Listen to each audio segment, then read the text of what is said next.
And you know, there's several vigilantes online on that I try to explain it to, and they've Keyboard actually warriors. That's well, they've called the state of Kansas, and they've demanded a DNA test. What they don't know is that they're going to end up paying for that. oh yeah, I can imagine. Oh, it's nice to hear your voice. I am Crafty Andy. Huh.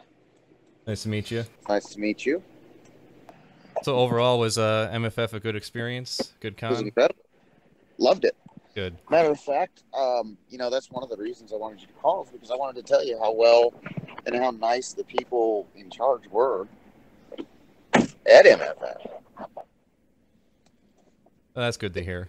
Yeah, Yeah, cause they actually they were the ones that notified me. They called me up to the office after they stepped me out. They stepped outside in the hall with me when we were up the dealer's den and asked to see his information. So I gave it all to him. And then, you know, obviously it's different for them, but it's okay. And then they called me up to the office later on, and you know, they called us up like at the end of the day. I was actually outside smoking a cigarette next to one of the guys that was security there. I had no idea, but we were just outside, and they called me up and said that there had been some threats on social media, and that they couldn't guarantee our safety.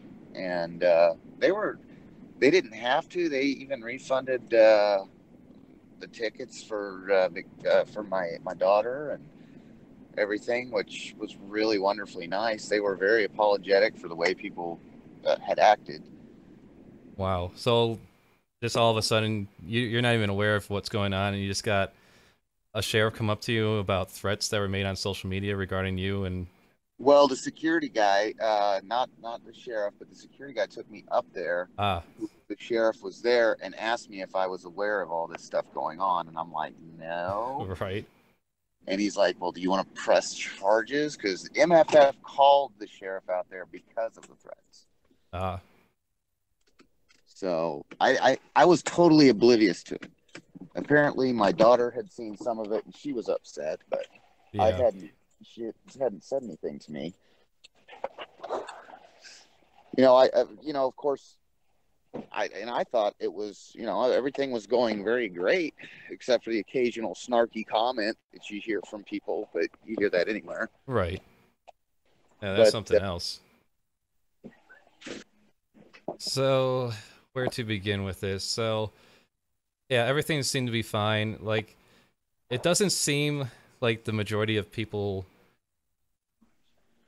complaining were necessarily at the convention itself. It seemed like it was mostly people on the outside who saw a video of Storm, and that was a small clip it of the video. I saw that one. I finally saw that one, and that was right after I'd been accosted by two security guards for the convention center itself. right.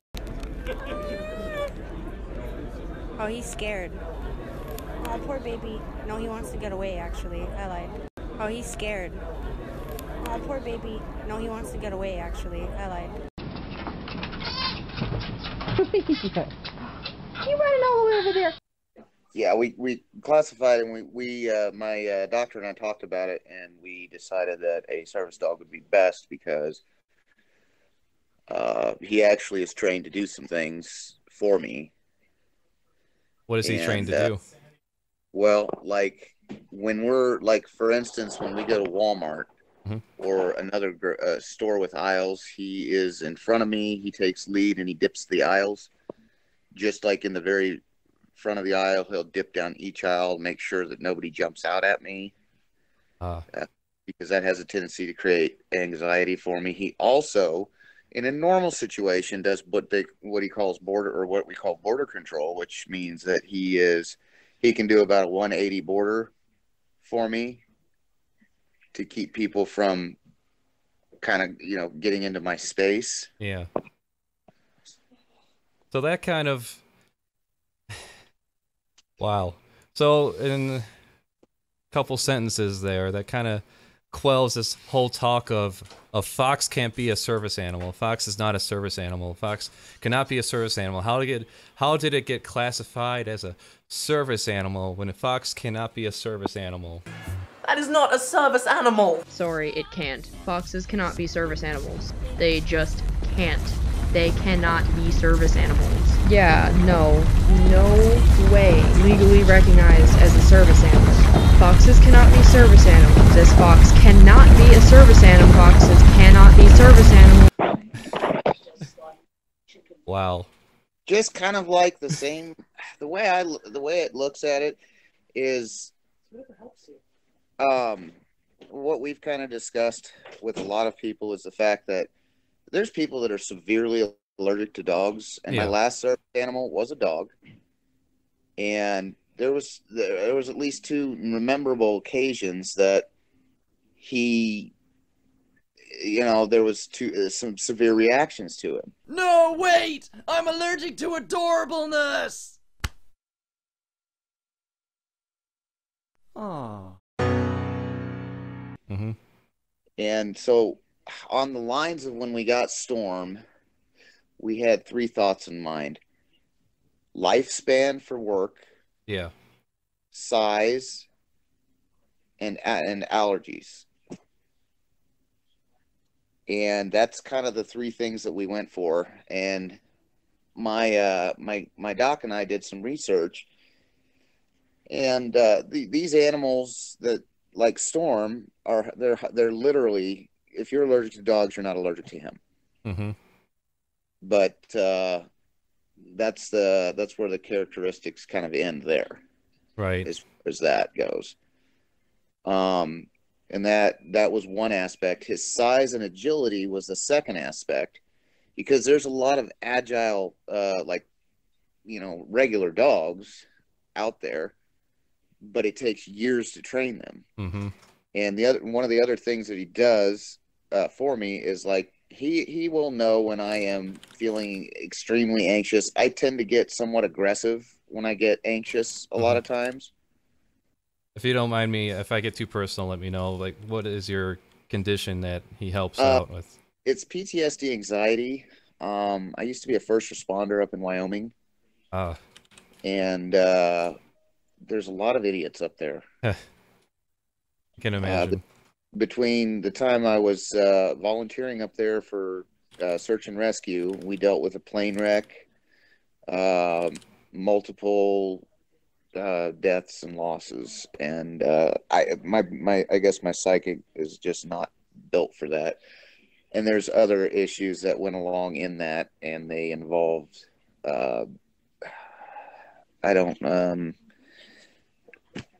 abuse, but it was physical abuse from an ex. Yeah. I mean, my husband, my first husband, he has PTSD, and yeah, I know what it's like to, he knows what it's like to be in that and having that condition and dealing with it for a lot of his life. He was in Fallujah for a while. Oh my. Yeah. So there's that. So let's see. Let's just go down the line here. So, all right. Well, yeah. Obviously, he falls under service dog because he actually does perform a service. Yeah. And you have the papers to prove it. You obviously don't have to show me it or anything like that, but you obviously have the papers to prove it. You proved it to MFF.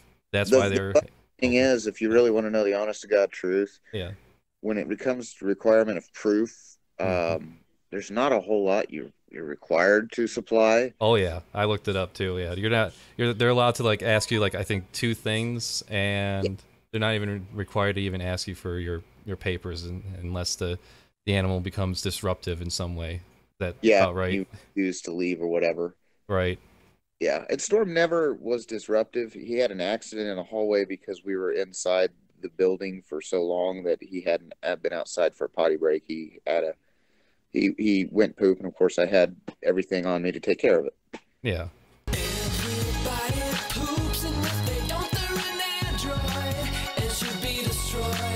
So That's the end of that, right? Mm-hmm. The two things that kept getting thrown my way by really complete strangers and some people that I'm friends with too, are just, and this again, this is all hearsay. You know, a guy that knows a guy that knows a guy, kind of thing, that you're saying it was a Fennec fox. That didn't Yeah. seem that seemed kind of ridiculous to me. Well, The idea that you would be telling anyone it's a Fennec fox. That would come up is because I was telling, there was somebody there that I was telling that my wife that my wife really wanted a Fennec fox.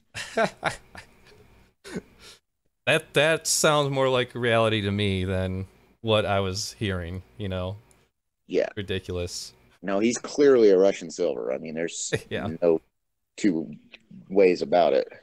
Right, and then the other things that were getting thrown around, like foxes should not be pets, and that's a wild animal. And it takes maybe 5 minutes to do a Google search to figure out that, oh, this is a silver Russian domesticated fox. And you know, the reason we're able to classify him, I guess, as a dog is he gets his animals, his canine rabies, his all of his distemper, parvo, all that crap. And you know, the heartworm and all that stuff. Yeah, we have a vet that takes care of him, and it makes sense to me that they classify him as a service dog, because there is no category that I can see of a service fox, horse, etc. There's emotional support animals that are classified in those categories. Like there's like I even saw like a kangaroo being classified as an emotional support animal. But service animal, it seems like there's only like a few categories: monkey, dog, and I can't remember the other ones, but horse. There isn't horse for that too. Okay. Yeah, it's miniature horse. Right. But quite frankly, we don't have the space for a miniature horse, and my God, that's just, oh my God. Right. You can't necessarily carry a handy bag if you make some mess in the hallway. Yeah. No. Let's see. And so the other thing that came around was that supposedly he was at the dance, the nightly dance, and he got excited to bit someone, and that's when you left before anything could be done. That was the other thing that was heard. We went to the dance competition, I guess is what it was. Mm-hmm. And we were kind of close in line there. We walked into the door. I sat down with my daughter and her mom and everything. And then I started noticing people stacking up behind us.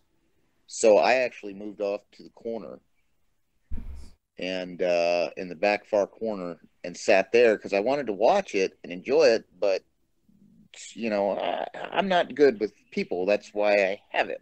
Right. You know, and so we moved off the back corner, and there's some people taking pictures of him, and there was a videographer person or whatever, you know. Yeah. And I didn't mind. I was like, that's fine. You know, as long as they didn't bother me and what I was watching, I didn't care. Right. But he never bit anybody, and he never, I mean, I left a video on there showing you his biting on Facebook. He's just like any normal dog would be when playing. He uses his mouth as a hand, right? But he doesn't do that with people. Yeah, people he doesn't know yet. Yeah, things like that. Well, even people he knows, he doesn't do that with. That's the whole point of him, is because he knows it's okay for me to touch him, but when people reach down to touch him, he moves. Right. So that makes sense when it comes to videos. I'm trying to find the other video where he's sitting there, and I noticed someone's trying to reach for him, and as you just mentioned, he's trained to do, he moves out of the way. He's only there for your attention, as he's trained to do. Yeah. That's amazing. Where do these things? I just can't get over some of this. You know, where do these things come from? Like. I heard he bit someone and then they ran off. Oh, well. Who makes... You know, the thing is if you whisper one thing to one person and it passes down the line of 100 people. Oh, yeah. Game of telephone. Oh, yeah. Definitely. Yeah, that's kind of like my feeling. Like, I look at mobs online. I've been on the internet long enough and see this mob mentality. And I'm always on the outside because I was always an outcast growing up. And... Believe me, I was too. I was the only person that had a dog at school with me. So a lot of this started well before, You know, I'm quite documented person. Dr. Let's see, what is her name now? Dr. Grace Ketterman is a published psychiatrist. Prescribed me a working dog for ADHD originally. Yeah. And so I was one of the pilot cases, literally, you can probably look this up. I was one of the pilot cases that was able to take a dog with me to school for ADHD instead of taking medications. Wow. So yeah, And it's been a big help all that time. yeah. Do I still have ADHD? Of course. Am I an adult? Yeah. By the way, I'm 41, in case you were ever wondering how old I was. Okay. Well, I mean, that kind of... I thought it was kind of amusing that you didn't know what a rave was when I mentioned it. Yeah, But- I'm not exactly a party type person. I go to Yeah. work, I come home, and I work in the garage. And the most partying we do is we'll go drag racing. Right. But we have our own enclosed setup trailer and everything to where, we park in our specific spot, and there's only 2 other people that are near us, and we know both of them very well. Mhm. I noticed, are you a dragster? You drag racer? Yes. Oh, that is you in those videos then. Okay. I thought so. That's a little side note there. I just wanted to compliment you on that. It looked awesome. It is fun. I build all of my machines. Really? Oh, so those are all built yourself? Yes. Damn. So, Let's see. So that kind of covers almost everything. Like, if people talking about the animal looking nervous or scared or, well, honestly, I'll be honest with you. I mean, we were both completely out of our element. With 10,000 people, we've never been around that Right. many people. Obviously, that was throughout the entire weekend, but we've never been around that many people, either one of us, probably in our entire lives. were you mainly going because your daughter wanted to go? Absolutely was going because my daughter wanted to go. Now, the other question is, am I a furry myself? And the question to that is, I have a lady by the name of Acelia Cutler Mhm. in California who I commissioned to make me a suit. Ah. What species, or do you want to be you want it to be a surprise? Well, the suit is actually going to be an exact model of a storm. Ah. Oh, that's gonna be fantastic. I can't wait to see that. Yeah, he'll be lifelike, but he's going to be a little less approachable, as he's going to have the snarl face and all that. Before we even went to MFF, had already, well, basically he's almost totally paid for, but he's a lot of money. Oh yeah, I can imagine. I mean, we looked into getting a Fennec fox for ourselves when we were less busy, so we can actually take care of them properly. And yeah, Fennec foxes are expensive. $3,500. Yeah, easily. So yeah, that. Find one for $300. Avoid it because it's a scam. Oh yeah. No, but I mean the commission was expensive. Mhm. Storm was very expensive, but the commission was expensive for the to get the suit made. Oh yeah. Getting a suit made is expensive too. A good suit, yeah, definitely. And then at Furfest I found a lot of things that I just had to have for it. So there goes more money. Right. I remember the first time I went to Comic-Con way back. By the time I was done, I spent my whole paycheck. I was just like, oh god, what did I do? What? Oh crap. Yeah, it happens. My wife gets pissy because, well, I also commissioned the same artist to make my daughter a suit as well. Wow. Is she going to be the same style of fox, or she got her own character? She is her own character. She had her head with her this year. Mhm. Desley is her name. She's I don't know what she is quite yet, but Gotcha. they're working on her. Well, that's actually great. I'm actually relieved to hear that everything went well overall.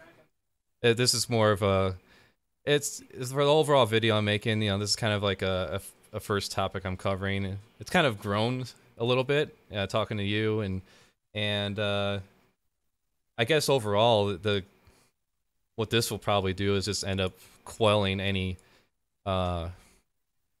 drama or bullshit from growing out of control. You know, I tried to do that with as best I could, because a lot of this stuff I don't understand myself, as far as, you know, all the little lingo, the minute details or whatever about Storm. All I know is, hey, here's what we've done. Yeah. You know, this is what he is. This is what he does. And is he a fox? Yes. Is he a dog? Well, yes, that too. Right. You know, so it's kind of like, I don't know. It's kind of it's a gray area is what it is. Yeah. And, you know, there's several vigilantes online on that I try to explain it to, and they're keyboard warriors. That's well, they've called the state of Kansas, and they've demanded a DNA test. What they don't know is that they're going to end up paying for that. Oh yeah, I can imagine. They're going to be so disappointed. Yeah, well, the fact of the matter is my neighbors have been in a feud with me anyway already. No kidding. And not about Storm, just about the way I keep my house, because we've got like 24-wheelers and a Ferrari in the driveway and a bunch of other shit. And we don't live in the most expensive part of town. Right. You know, I work really hard, and what I do is I work on exotic cars for a living. And so they get all butthurt and all that. And so they were complaining to the city about that over and over again. And then finally they decided to call out Storm to the Game and Wildlife. No kidding. So Game and Wildlife's already been out here, looked at him, laughed, and walked away. Yeah. And it's, and outside it's a little humorous, but at the same time, it's stressful to you. It's an inconvenience. It's humorous in the fact that it's so stupid that people can't look beyond the surface and find out things for themselves. That's what I'm getting at about that comment. Well, and I did get some threats on, and I couldn't find them though, but early on Instagram, or not Instagram, but what's the other one? Twitter. I think it's Twitter. The bird. Yeah, Twitter. Yeah, I just got that account like a week, basically 2 days after Furfest. Sure.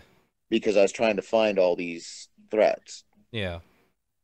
But anyway, somebody said, well, all somebody's got to do is say they bit that dog bit them, and then they're gonna take him from you.